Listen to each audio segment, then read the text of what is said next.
Hello everyone, welcome back to Fraud on the Telly. Today, once again, we're discussing the Wizards of the Coast OGL and all of the drama that's going on in the D&D space. Specifically though, I want to talk about D&D streaming and the future of shows like Critical Role and other live streamed and YouTube D&D content. So the OGL, the drama that's been hitting the D&D community like absolute wildfire. If you've lived under a rock or you haven't been paying attention and have no idea what the OGL is, make sure you click that eye above for our video, which goes into much greater detail on the OGL, what OGL 1.1 is, and the future potential effects on D&D, the D&D community as a whole. But for this video, the OGL essentially is an open gaming license agreement. The original OGL 1.0 has stood in place for over 20 years now, and essentially allows companies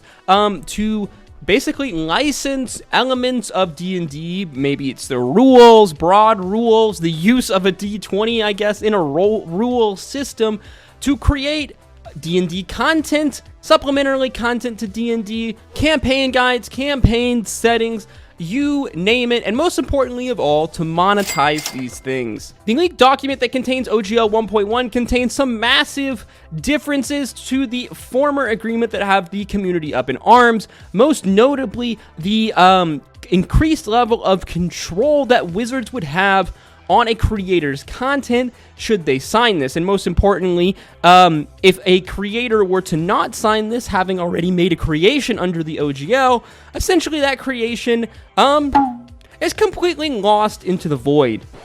You don't want to be like this. This is disgusting. This is awful in every way. If I could kill it, I would. But I legally can't.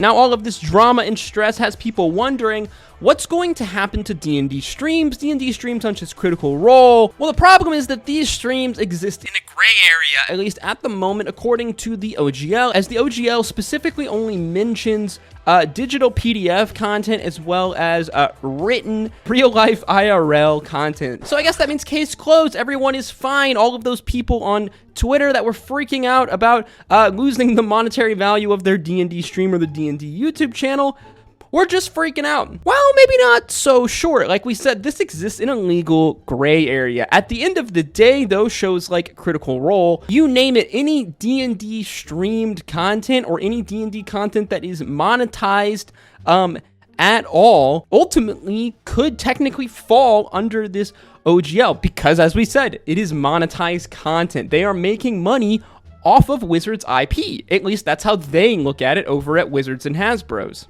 Now, throughout all of this, the Critical Role team, at least at the moment, at the time of recording on the 12th of January 2023, has been extremely quiet, which is frustrating, but kind of to be expected. You see, Critical Role and Matt Mercer have a very hands-on working relationship with the team at Wizards. They almost certainly would have to be, seeing as they've hand-in-hand put out a number of adventure campaign setting guides with Wizards. They have an active working relationship with them as well. Critical Role is by far the most successful D&D podcast show, content, whatever you want to call it. Wizards have a vested interest in keeping them on board and basically keeping them in line. But I think the reason, now this is pure speculation here, guys, so keep that in mind, why we haven't seen any I guess pushback at the moment from Critical Role, or even really any statement released, as Matt Mercer and possibly other members of the Critical Role team, if I had to guess, would have a non-disparagement clause agreement written into their working relationship with Wizards, which essentially would mean that they cannot publicly make any statements that would disparage Wizards as a company. Now, I don't know this for sure. Like I said, this is pure speculation, but it is pretty common practice amongst big companies and employees in a space like this. Though we have seen from some of Matt Mercer's Twitter activity that it doesn't seem that he is, well, too happy with some of the actions that Wizards is taking. Now, one of the other controversial things in OGL 1.1 would be that certain creators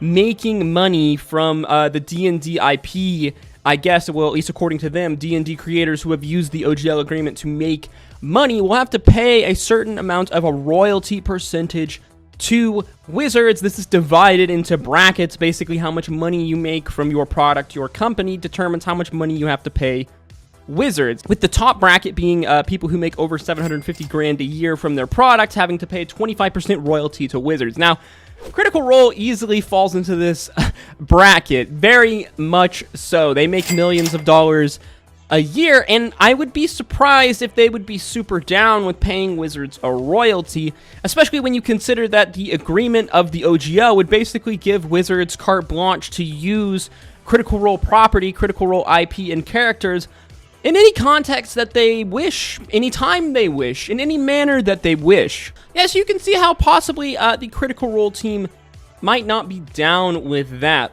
A lot of people have suggested that Wizards might be willing to make a special agreement, a special, basically gaming license for programs such as Critical Role, possibly other such entities that I guess would be deemed to receive special privileges. It's possible that in this contract, this special agreement, Wizards wouldn't be able to use the license, wouldn't have any kind of image IP rights or license to use Critical Role IP stuff. I imagine there wouldn't be as high of a revenue cut. This is really pure speculation here, and we really have no idea. There's also a possible world where the Critical Role team refuses to sign any such type agreement. A world that I'd really like to hope is one that we live in. Now, what would this mean, though, for Critical Role if they didn't sign any of these agreements and Wizards holds firm?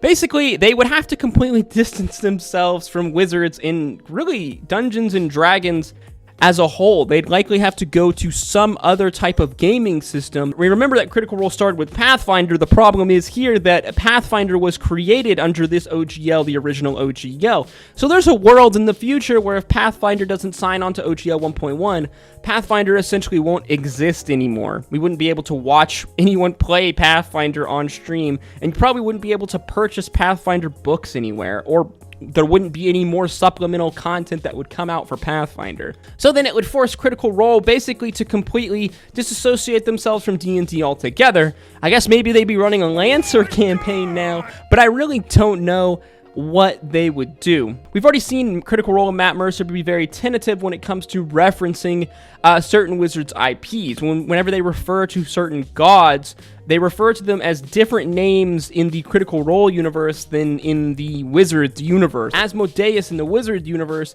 is not usually referred to as Asmodeus in the Critical Role universe. That's because they're trying to avoid this IP infringement. Ultimately, like we said, this is a gray area. These types of D&D streams, especially people who are straight up streaming Wizards content like Curse of Strahd or any other Wizards campaign guide, are potentially putting themselves at risk to be subject of Wizards copyright. And if you're a streamer or a content creator that does content, D&D content like this, and your name isn't Critical Role, well, I'd probably be worried, because you can be damn sure that Critical Role and maybe Dimension 20 are really the only shows, content creations, maybe a couple of others, that would receive any type of special treatment at all. If Wizards and Hasbro decides to make a move on this D&D streaming space and shut down on people streaming D&D, especially streaming like Wizards content, well, God help us all. This really is an odd world and situation